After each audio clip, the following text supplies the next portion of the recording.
বাংলাদেশের এই মুহূর্তে অনলাইনে সবচেয়ে নেগেটিভ দিকটা হচ্ছে অনলাইন জুয়া বা ক্যাসিনো বা বাইনারি ট্রেডিং অথবা আপনার 1x বেট টাইপের যেই গেম বা অ্যাপগুলো আছে সেগুলা ইয়াং জেনারেশন ধ্বংসের কারিগর এই অ্যাপগুলা।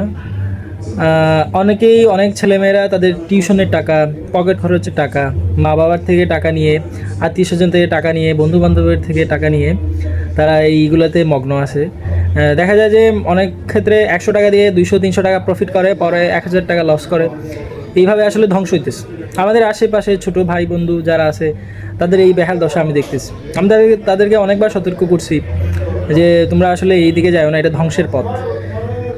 কারণ আলটিমেটলি এগুলা ওইভাবেই মানে বোঝানো সম্ভব হয় না তাদেরকে, যতক্ষণ না পর্যন্ত তারা মানে যারা কিছু জিনিস আছে যে কেউ ঠকে শিখে, কেউ দেখে শিখে। অনেকেই ঠকে শিখছে, অনেকেই দেখে শিখছে, আবার অনেকেরই শিক্ষা হয় না কোনো দিনই শিক্ষা হয় না। আমি একজনকে চিনি, পরিচয় হয়েছে কদিন আগে। সে তার ইউনিভার্সিটির পড়ালেখা এখন আটকানো আছে। বলছে 12 লক্ষ টাকা সে লস করছে এই খেলার কিছু অ্যাপে। এগুলোতে খেলা ওভারে যেটা ব্যাট ধরে, তারপরে হচ্ছে হার জিত নিয়ে যেটা ব্যাট ধরে সেগুলো। আরও অনেক করুণ দশা অনেকের আছে। যারা আপনারা এগুলোতে আজ যুক্ত আছেন, এগুলো বাদ দিয়ে পরিশ্রম করে পয়সা ইনকাম করেন, কম টাকা ইনকাম করেন, সেটাতে আপনার একটা ডিসিপ্লিন থাকবে, ফ্লো থাকবে, ক্যাশ ফ্লো স্টেবল থাকবে। পুরুষের জীবনে ক্যাশ ফ্লো যদি স্টেবল না থাকে, তার মেন্টাল পিস কখনোই স্টেবল থাকে না, কখনোই আসবে না। সব কিছুই হবে যদি আপনার ইনকামটা স্টেবল হয়। 20,000 টাকা হোক, সেটা যেন স্টেবল হয়, 50,000 হোক স্টেবল হয়, কিন্তু একদিন 5 লাখ আরেকদিন 5 টাকা, ধ্বংস হবেন। সবার জন্য পরামর্শ থাকবে এগুলা থেকে বের হন এবং নিজেকে বাঁচতে দেন।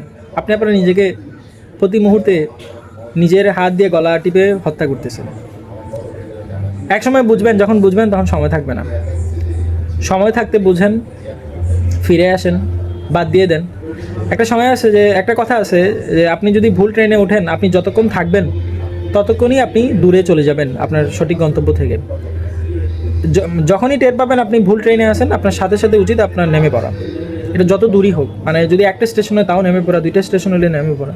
যত তাড়াতাড়ি নামবেন তত তাড়াতাড়ি বিপদ থেকে উদ্ধার হবেন। তওবা করেন, ফিরে আসবেন। সবাইকে পরামর্শ দিলাম, ভালো থাকেন। আসসালামু আলাইকুম।